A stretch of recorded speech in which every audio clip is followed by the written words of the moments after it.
எல்லா பிரியாணி பார்த்தீங்கன்னா குஸ்கா மாதிரி தான் இருக்குங்க. அதே டேஸ்ட்டு, அதே வாசனை அப்படியே தான் இருக்கும். ஆனால் அதில் நம்ம வந்து சிக்கன் போடுவோம், இதில் வந்து சிக்கன் போட மாட்டோம். இதான் வித்தியாசம். ஆனால் டேஸ்ட்டுக்கு வந்து எந்த ஒரு இதுவுமே இருக்காது. ரெண்டுமே ஒன்றா தான் இருக்கும். அவ்வளோ ரொம்ப நல்லாயிருக்கும். வாங்க ஃப்ரெண்ட்ஸ் எப்படி பண்ணுறான்னு பார்க்கலாம். இந்த குஸ்காவுக்கு வந்து பார்த்திங்கன்னா நான் கொஞ்சம் அதிகமாக நெய் ஊற்றின்னு பண்ணால் ரொம்ப நல்லாயிருக்கும். நான் வந்து கொஞ்சம் அதிகமாக தான் நெய் ஊற்றியிருக்கேன் நான். ஏன்னா கொஞ்சம் நெய் வாசனை இருந்தால் சாப்பிட்றதுக்கு ரொம்பவே நல்ல டேஸ்ட்டாக இருக்கும். நம்மக்கிட்ட இருக்கிறதுல கரம் மசாலா எல்லாமே போட்டுடலாம். பட்டை, லவங்கம், ஏலக்காய், சோம்பு இந்த மாதிரிலாம் போட்டுடலாம். சில பேர் சோம்பு போடுவாங்க, சில பேர் போட மாட்டாங்க. ஷாஜீரா போடுவாங்க அது பதிலாக. அது போட்ட அப்புறமா நல்லா கொஞ்சம் வெந்த அப்புறமா வெங்காயத்தை போட்டுட்டு அதே மாதிரி பச்சை மிளகா போட்டுடலாம். அதுக்கப்புறமா வந்து பார்த்திங்கன்னா தக்காளியும் போட்டுடலாம். போட்டுட்டு பச்சை வாசனை வந்து நல்லா போகணுங்க.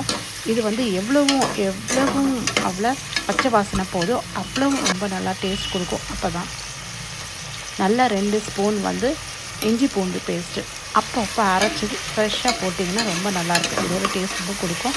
அதுவும் போட்டுட்டு அதுவும் அந்த ஒரு பச்சை வாசனை போகணும். அதுக்கப்புறமா பார்த்திங்கன்னா புதினாவும் கொஞ்சமாக, கொத்தமல்லியும் கொஞ்சமாக, அதில் ஒரு 2 கைப்பிடினா கொத்தமல்லி ஒரு படி போதும்.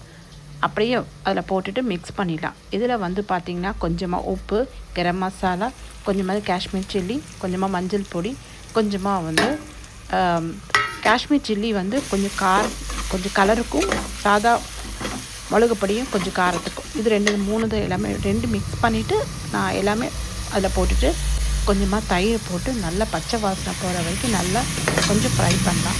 கலர் வந்து உங்களுக்கு நல்லா கொஞ்சம் ரிச்சாக கொடுக்கும். பார்க்கறதுக்கு ரொம்ப நல்லாயிருக்கும். அது கண்டிப்பாக வந்து கொஞ்சமாக மஞ்சள் போடணும்.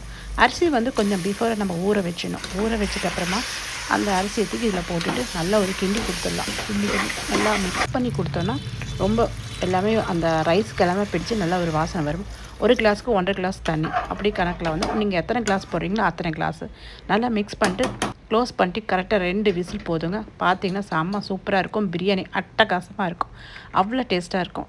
நம்ம ஒரு தட்டு இல்லைங்க, தட்டாக வாங்கி சாப்பிடுவோம். அவ்வளோ ரொம்ப நல்லாயிருக்கும்.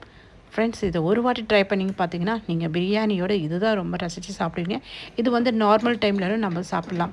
ஏன்னா இதுக்கு வந்து டியூஸ்டே சில பேர் சாப்பிட மாட்டாங்க, ஃப்ரைடே சாப்பிட மாட்டாங்க, சாட்டர்டே சாப்பிட மாட்டாங்க. இதுக்கு வந்து எந்த ஒரு நாளும் தேவையே இல்லைங்க. இது எப்போ இருந்தாலும் சாப்பிடலாம். டிஃபன் பாக்ஸுக்கு ரொம்ப லஞ்ச் பாக்ஸுக்கு வந்து ஈஸியாக நம்ம எடுத்துகிட்டு போகலாம். ரொம்ப ஈஸியாக இருக்கும். ஃப்ரெண்ட்ஸ், ட்ரை பண்ணி பாருங்கள். தேங்க்யூ ஃபார் வாட்சிங்.